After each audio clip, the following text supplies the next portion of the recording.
Hey all, so tonight I'm going to cover a little bit of my live sound gear. And basically what I do is I do live sound for local bands. So local bands will pay me to bring my console, my mains, my monitors, and set everything up for them, and then mic all their instruments and whatnot, and then do the sound for them for their gig. I could also 2-track record and multi-track record their gig for them too, depending on what they want. So tonight I'm going to cover a little bit about what gear I use, mainly the console and the laptop that I use to do the recording, because I get asked this quite a bit about my recording setup, because it's pretty streamlined and people are always curious about how I do it. So the console is a Behringer X32 console, and I modded it slightly. What I did was I added a bar here on the side, an arm. I took this side panel off and drilled a hole, and I mounted this arm here to hold an iPad. So the clip that holds it is an iPad Multimedia i clip, something for iPad. I couldn't tell you what it was. It was a while since I bought it, but it's whatever the IK Multimedia iPad clip is. So basically part of that comes apart, and I screw it onto that arm there. So that's that. But anyway, moving on. Underneath the console, you'll see a 2U unit, and the first device in this unit is a Furman power strip, and underneath that is a 1U drawer with my laptop in it, and that's what I use to do my recording. It's actually it's a Yoga 11S reversible, so the keyboard is actually flipped around underneath the screen. But more on the laptop in a bit. And now is a good time to cover the cases. The cases that I use are the Gator Pro Molded cases, and the reason I went with them was because out of all the cases I've tried, these are the only ones that actually stack and somewhat interlock together so that you can move them as a single unit when they're stacked. Can't tell you how many case types I've tried where they'll stack but they don't interlock, so when you push them they all fall apart. Or they say they interlock but they don't really stack well, and believe me, I went through a nightmare trying to find things that actually stacked and somewhat interlocked. And this is the only system that I found that actually did it at the time. So again, these are the Gator Pro Molded cases. But anyway, let's turn this thing around because I want to show you the back. What I did here to make things easier for myself. So that Furman unit on the top, that top unit there has a power cable coming out of it. And what I did is I just wrapped the cable up and put it into the back of the 2U unit. But that Furman has a power cable. So basically, the night of a gig, I'll take the console out of its case and I'll plop it on top of that rack unit there with the laptop, and then I'll find whatever power source is available, which right now we're going to use my UPS. All right. So now going back to the back of this unit here. Here are the cables that are coming out of the laptop, or in and out of the laptop. But all the cables that I need to make the connections to the back of the console here are all tucked in the back of this 2U unit. So starting off with just this extraneous iPad charging cable.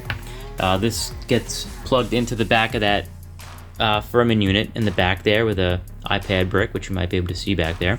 So this I just take and hang over there till my iPad gets there. Next is a Ethernet cable, and this Ethernet cable goes to the back of the console for remote control, and the other end goes into this small little Mango access point.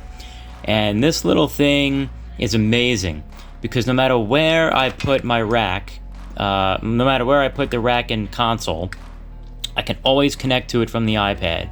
So the range on it is pretty good, and I mean, it's smaller than a deck of cards, and it gets powered basically right from the back of the Furman unit. So you can't get it really any better than that.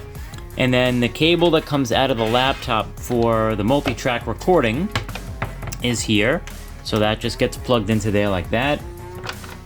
And then this is just an extra cable that runs my little Chave light interface, which I don't use all the time, mostly none of the time, but that depends on where we go.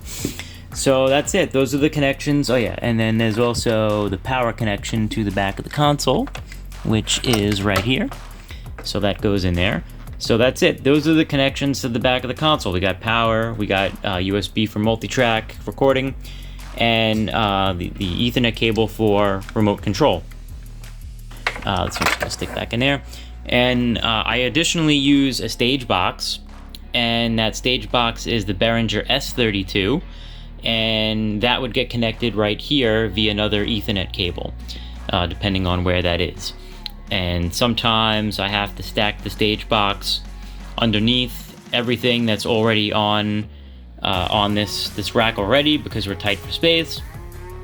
Or if I have the luxury, I can put the stage box over by where the band is and then run my console somewhere off to the side so it can't be seen. It all depends on the gig. So that's the back. Those are all the connections. And then at the end of the night, I just disconnect everything, take this big wad of wires, and then just stick it back into the back of the 2U unit like this. The iPad cable, just shove it in the back of the unit like this, and that's it. It's packed up. I can disconnect, I can lift up this console and put it back in the case and out the door into the van. Super simple setup. So I'm gonna remake all these connections because I want to show you the laptop, and I can't turn the laptop on unless the console has power. So that's what I'm gonna do here. Again, I got my power, I got my remote control, which I don't have to do right now, but I got my remote control, and I have the recording interface. So now that I made my connections, I can turn the console on. Console's gonna boot up. Turn this around and watch this boot up. All right, now the console is all booted up, and like I said before, underneath the console is this 2U unit, and inside here is the laptop. Now the laptop is not on. I'm going to boot it up right now so you can see how long it takes to boot up. So the laptop is a Lenovo Yoga 11S.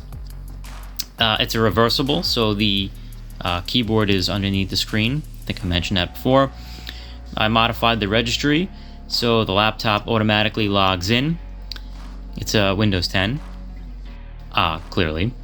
And I also added Pro Tools to the auto launch.